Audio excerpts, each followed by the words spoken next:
Good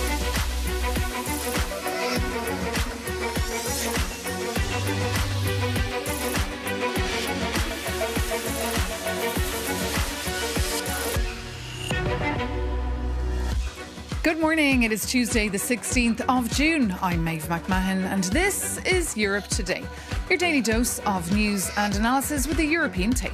Coming up, the European Union has officially opened the EU accession process with Ukraine and Moldova after 27 member states approved the move at a meeting in Luxembourg. The announcement comes as firefighters continue to clear the aftermath of a Russian strike that severely damaged a €1,000 cathedral in Kyiv, renowned for its historic frescoes and silver artefacts. Meanwhile, after more than a decade of deadlock, the EU has agreed on a major overhaul of air passenger rights. The reforms would allow travellers to claim compensation for flight delays of more than 3 hours and would give passengers the right to disembark after 2 hours on the tarmac. The package still needs to be rubber-stamped by the Parliament and the Council. And another nail-biting night for World Cup fans. Spanish supporters were left red-faced after a stalemate with Cape Verde, while the Belgian Red Devils were pushed all the way by Egypt, with that match also ending in a draw. But first, global leaders are gathering in the French spa town of Evian-le-Ben for the second day of the G7. The US President Donald Trump has told allies that he expects the Strait of Hormuz to be, quote, fully open by Friday, where the framework deal to end the war is expected to be formalised in Switzerland. However, questions remain over the details of the deal. Meanwhile, today, President Volodymyr Zelensky is due to join G7 leaders with the war in Ukraine very much high up on the agenda. For more, we can go straight over to Evian-le-Ben, where our Maria Tadeo is standing by for us. Good morning, Maria. So President Trump really celebrating his deal, but the Europeans, of course, asking for more clarity. Did they get any? Well, yes, Maeve. Good morning. And in fact, just to that point, the president of Ukraine will land in Evian in about 55 minutes. But yes, Iran is really the focus, and really certainly was the focus of leaders and conversations on day one of this summit. The question for the Europeans, as you alluded to, is to really find out the level of detail, because at this point we know that there is a framework deal to end the war, but nobody has seen the actual word. And this memorandum has not been made public, and the fine print remains very much a mystery to global leaders, but also within some sectors of the U.S. Yesterday, nonetheless, the President Donald Trump insisted that this is a good deal that will put an end to Iran's nuclear program. He also said that the Strait of Hormuz, this is vital for the global energy market, will be, quote, fully reopened by Friday, and that ceremony will go ahead. Donald Trump will not participate in that ceremony in Switzerland. It will be the vice president who heads over to Europe to sign it and formalize him. Some suggesting perhaps that the president does not want to be associated too closely with the deal in case it flops. But of course, at this stage, that is political speculation. Nonetheless, there are real questions around this agreement, because U.S. officials briefed reporters here in the G7 in Evian, saying that in principle, yes, the Strait of Hormuz should be fully reopened by Friday, but practically and operationally that could take weeks, because the strait has been shut now for more than or close to 4 months, and that is going to take more time. There's also a major question around the sanctions. What is in this deal? The president of the U.S. said yesterday that any relief will be, quote, dependent on their behavior. The vice president also repeated that message, saying that a lot will depend on whether or not Iran can behave like a, quote, normal country. The Europeans yesterday repeated that they will not ease any sanctions until they see real change on the ground. But a lot of those questions heavily depend on the text of that memorandum of understanding between the two countries. For the time being, as I say, it has not been released. That is a fundamental key point we should stress. The U.S. administration says it should come out this week. So the question is still in the air, and it remains, is this a good deal? That is a question that I put to the former national security advisor to Donald Trump, John Bolton, yesterday on Special Report on Euronews. Let's take a look. No, I think it's a very bad deal for the United States. Trump isn't thinking about the geostrategic implications of the deal. He's thinking of one thing. He wants the strait open. He wants Gulf oil on international markets. He wants the price of gasoline at the pump down. That's all he cares about. I think it's a mistake to give this brutal theocracy any of the assets. I'm happy to give the assets back to Iran when it's under a free government. That's not where we are now. The change of leadership is only because we've killed the top 400 or 500 people in the existing regime, and you're down now to their seconds and deputies. So, yeah, it's different people, but it's the same fanatic regime. Trump is desperate for a deal. He's desperate for a deal, and they have maneuvered him. They've played him like a violin. That's why they've got the deal that they want.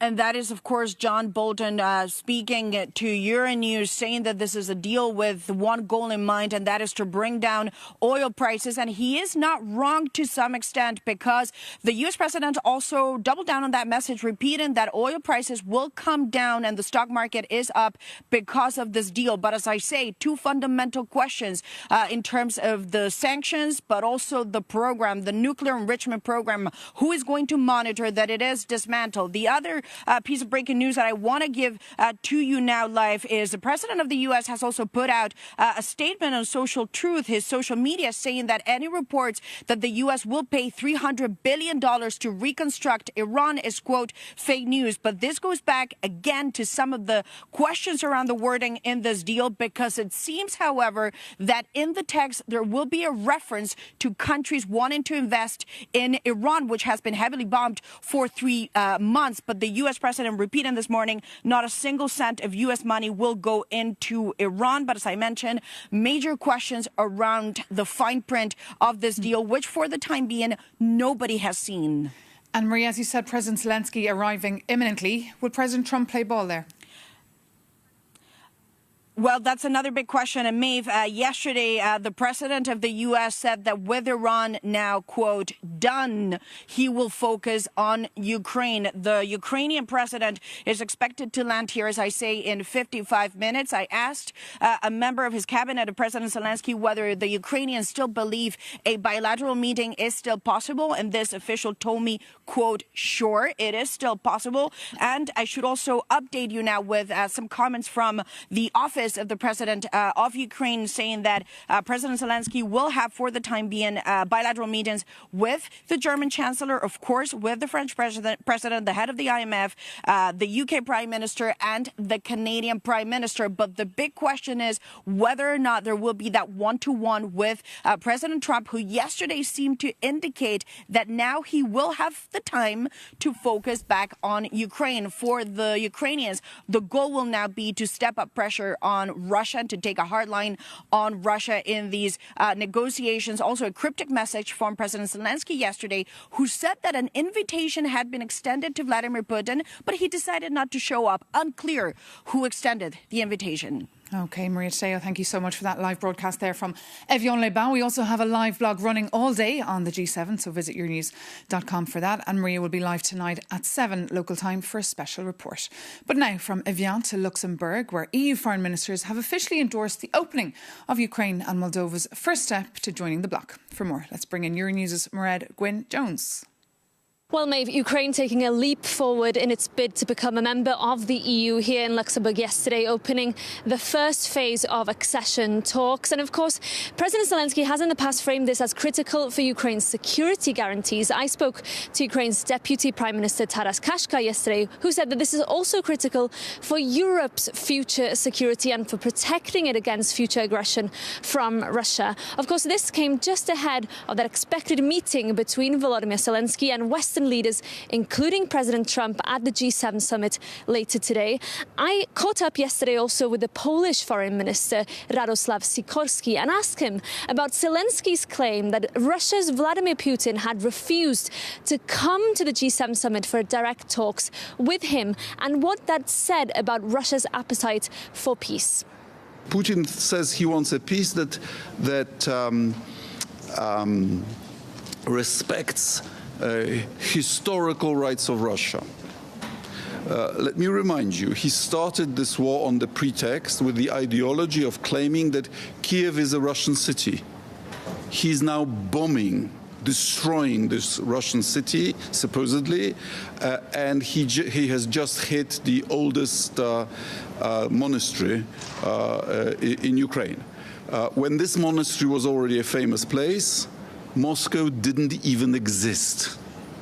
It shows you how wrong Putin's historical claims are. I hope the United States backs the victim of aggression. We, as the free world, should not be in between the aggressor and the victim of aggression. I think Putin's economy is beginning to suffer. He's not making progress on the battlefield. We should stay the course. And when Putin wants to negotiate, he knows Zelensky's number. Now, moving on, as the G7 begins to digest the contents of President Trump's Iran deal, NATO is conducting a live integrated air and missile defence military exercise across 20 NATO nations, including Finland, Norway and Sweden. Our NATO correspondent Shona Murray is embedded in the mission and joins us now for an update from Sweden. Good morning, Shona. So we've seen major drone incursions into NATO territory recently, meaning air defence is more important than ever. Please tell us where you are and why. Good morning, Maeve. I'm in the Kallax military base here in Sweden, near Sweden's high north, essentially Sweden's Lapland, where Рамочное Flag 2026 military exercise is taking place. It's actually NATO's largest military exercise geographically, and as you said, nearly 20 countries taking part, over 200 aircraft.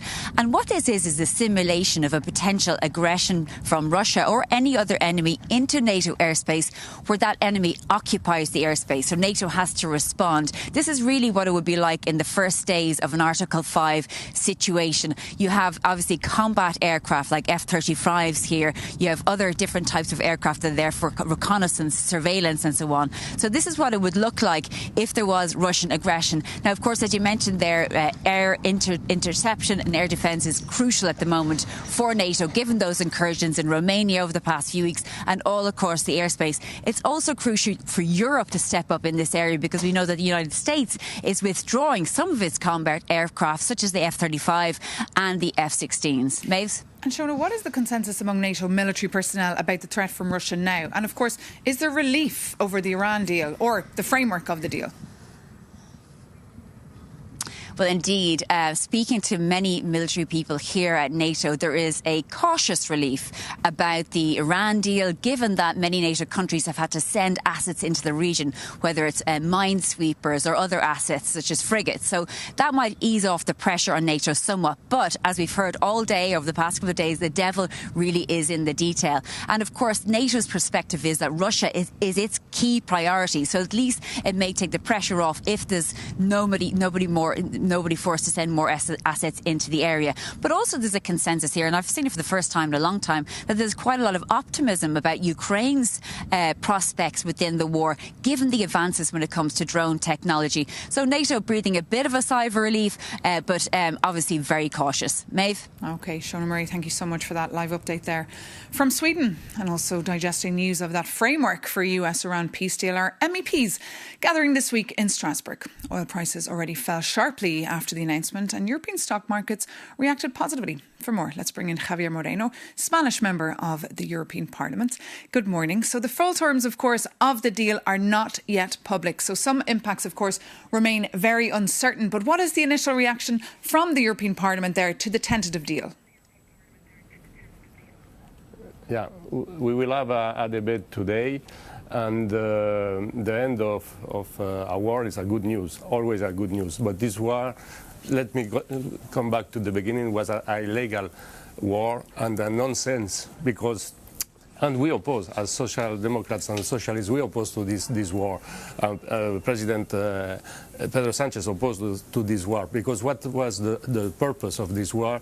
It was to bring back the democracy, to stop the nuclear program of Iran, and what is the result? But the war is there, and it's impacting Europeans. Sir, we've seen petrol prices drop yesterday to under €2. That's why it's a good news, because United States and Israel are making the war, and we are paying for the war. The citizens, the European citizens, are paying for this war with inflation, with the price of oil, of energy, and it's important now to stop this war. It's a nonsense. It's not a win-win game. Everybody is losing in this war. And do you think the deal now, if there is a deal, it could reduce transport, heating and manufacturing costs across Europe, or are they here to stay, these high prices? We hope so. we hope that with the end of the war, we will come back to the previous prices before the war, and that everything will come back. Trade will come back, the seeds will come back to Europe, and the citizen will come back to the previous life with less inflation and better life. Well, that's certainly what people are hoping as they fill the petrol at the pumps. Javier Moreno, thank you so much for bringing us the view there from Strasbourg. Now moving on, it is time for our World Cup segment.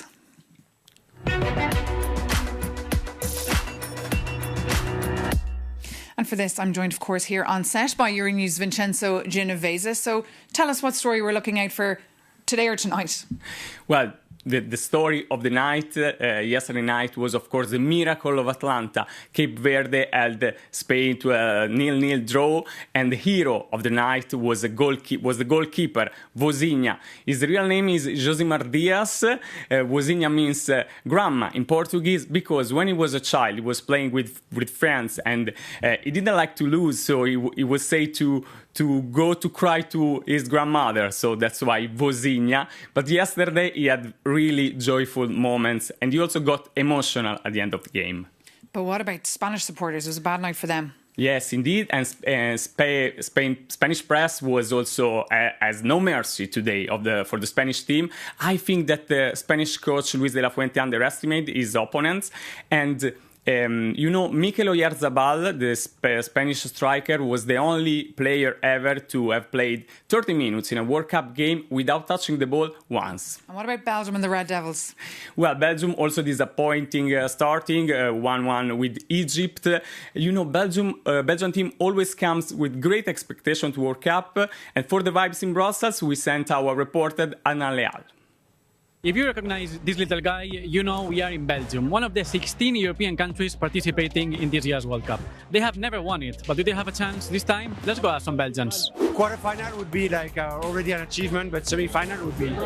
And then in semi-final, what can you hope, right? Final. You never know. No, I think personally final. At least a semi-final. We're going to win this time, for sure. I'm very, very optimistic. We have a great team. I love, of course, Thibaut Courtois. He's one of the best goalkeepers in the world. Lukaku, of course. You think you can win it? Yeah, I reckon. I want to believe. You have to believe. I'm happy they make it through the qualifying. Maybe final or take the World Cup. If I want to be crazy, I would say we go on final. We can do it! Let's go! I think we will be champion for 226. I think they can reach the final. Past World Cup, Belgium was really upset. They didn't do that good, so I have hope because they have the pressure. Viva Belgique! There is France, and there is also Spain, so I think we are not going to win the Mondial. So good vibes all around there, Vincenzo. But what's coming up today? What should we keep an eye on? Well, tonight the other two top teams are playing. Argentina, the reigning champions, and France, which to me is the top candidate for the final win. And I really will keep an eye on this man, Kylian Mbappé. He has won nothing this year with Real Madrid, but he's on track to be the best scorer ever in the World Cup history. Is at 12 now. The top scorer, German Miroslav Klose, is at 16, and I think that he can do it in the next World Cups. If this is the case, I think we really should consider Kylian Mbappé as the best player in the history of football. Okay, Vincenzo Genovese, thank you so much for all those updates, and thank you so much, of course, for tuning in. If you'd like to reach out to us here on Europe Today, you can write to us europetoday@euronews.com. That is our email address. And as I said earlier, don't forget we've a live blog running all day on the G7. Take care and see you very soon here on Euronews.